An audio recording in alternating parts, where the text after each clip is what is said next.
Hello guys and welcome to this video. Today I would like to read an article to you which is from a magazine called The Humanist, and they have a website as well, and the article can be found there. Now this article was mentioned by IHD in one of his last videos, and the article is so good that I would like to read it to you here. It is called The Dog Delusion, written by April Pedersen. Let's go. There was a time when "Dog is my co-pilot" was merely a fun slap at the "God is my co-pilot" bumper sticker, and it was funny precisely because nobody would ever think to elevate their dog to such a height. Within the past decade, however, pets, primarily dogs, have soared in importance. "Dog is my co-pilot" is now the slogan of Bark, a magazine of dog culture, and the title of an anthology. Published by Bark's editors, billed as essays, short stories, and expert commentaries that explore every aspect of our life with dogs. Canines, with their pack instincts and trainability, are by far the most likely pets to be anthropomorphized as a family member, a best friend, or a fur baby, treated accordingly with gourmet meals, designer apparel, orthopedic beds, expensive therapy, and catered birthday parties. Some people even feel, and in some cases demonstrate, that their dogs are worth dying for. Others say the animal lovers are going too far. In a Pew Research Center study, 85% of dog owners said they consider their pet to be a member of their family. However, the latest trend is to take that a step further in seeing the animal as a child.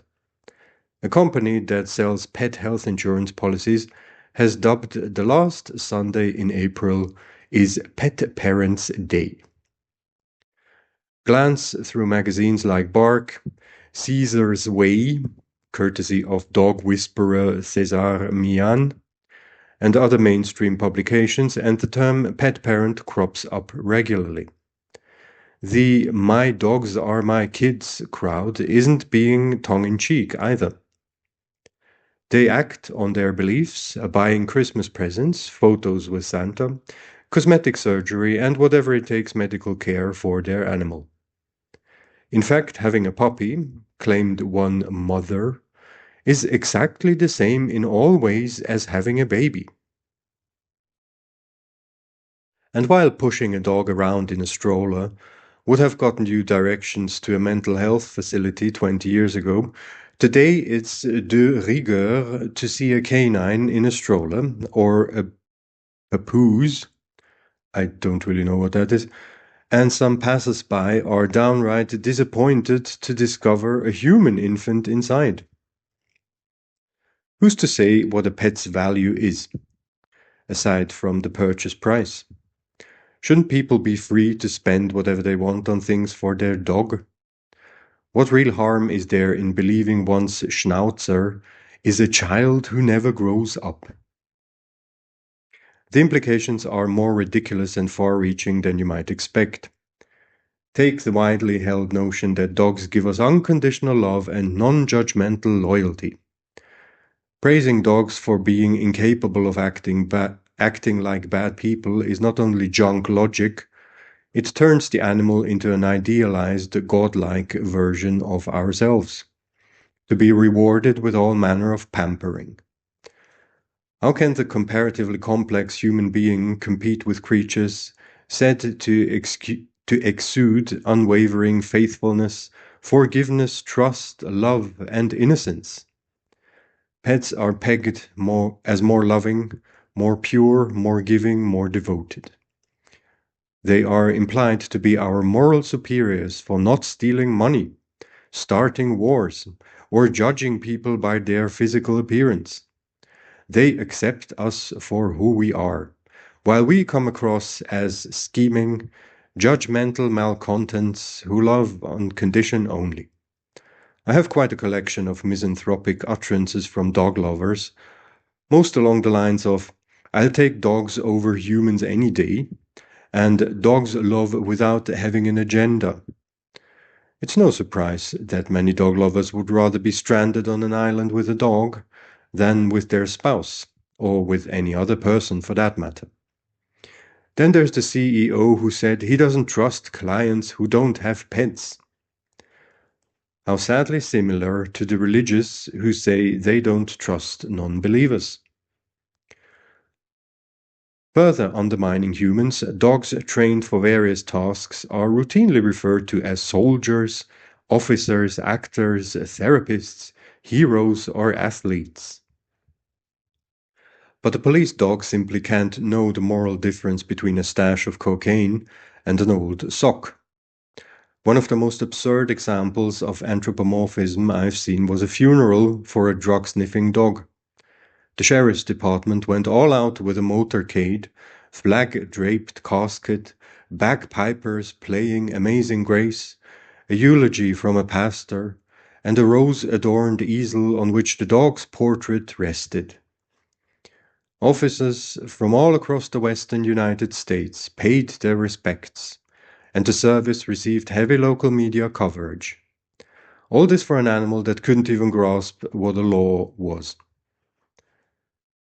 Dogs are for people who can't have kids, a gay newspaper columnist told me recently. It's true that homosexual and straight couples who can't or don't want children of their own often migrate towards dogs as child substitutes and view the arrangement as a different kind of family, but the family nonetheless. Such dog-based families may at first blush seem benign or even beneficial. After all, people with a family mentality are more likely to form stable, safe neighborhoods and have a vested interest in the community. Those without children may benefit from nurturing a living creature and learning to be less self-centered. But doesn't it make more evolutionary sense to want to care for the young of your own species over another species?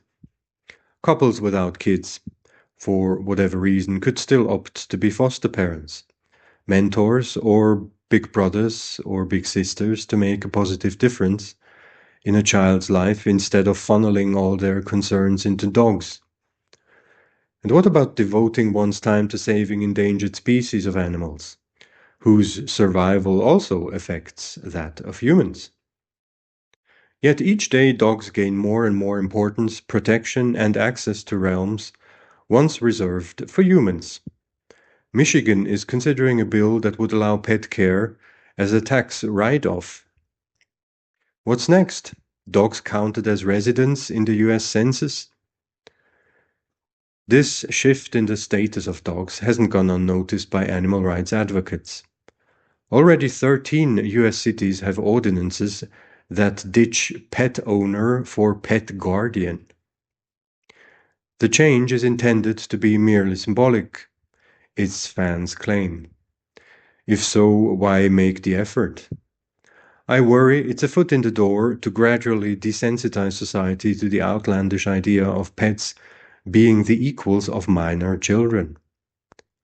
Allowing ourselves to glance down the slippery slope, we might foresee absurd lawsuits over injuries to pets, murder charges for those suspected of negligence in a pet's death, and laws requiring guardians to strap their fur kids into car seats, or to walk them twice a day, or giving any number of rights to the animals. Recently, dog owners have begun to demand off-leash beaches and trails, under the premise that dogs have a right to run free. What's next? Making spaying or neutering a crime because pets should have the right to reproduce? Or allowing dogs to bite people or chase livestock in order to fulfill their right to behave as predators? Where would the pet line for special status be drawn? At gerbils, ferrets, canaries, hermit crabs. The funny part is not even the pet industry can decide if pets are children or property. In ads hawking pet supplies, dogs and cats are promoted as family members, loved ones, and babies. Yet the defense strategy, if sued over, say, tainted pet food or a defective squeaky toy, is to focus only on the economic aspect of the pet. Viewing dogs as our children extends to risking life and limb to save them as well. What would evolutionary psychologists make of healthy people of reproductive age leaping to their deaths into scalding hot springs, icy rivers, or smoke-filled infernos in an attempt to rescue a possibly neutered animal? Among surveyed pet owners, 93%, which includes the young and childless, would do just that. Of course, most dog owners fully expect their pets to save them, Lassie style, should the need arise. But if not trained for rescue work, most dogs would simply stare, hide, or eat the contents of their owner's picnic basket as their master sinks under the lake's surface. Cases abound where pets happen to save people from perilous situations, but they, the pets, were acting as animals, not as humans. One can always argue that, from an environmental perspective, the pets as kids thing makes sense. With the human population reaching unsustainable numbers, pets can fill our desire to nurture without adding to the surplus of humans.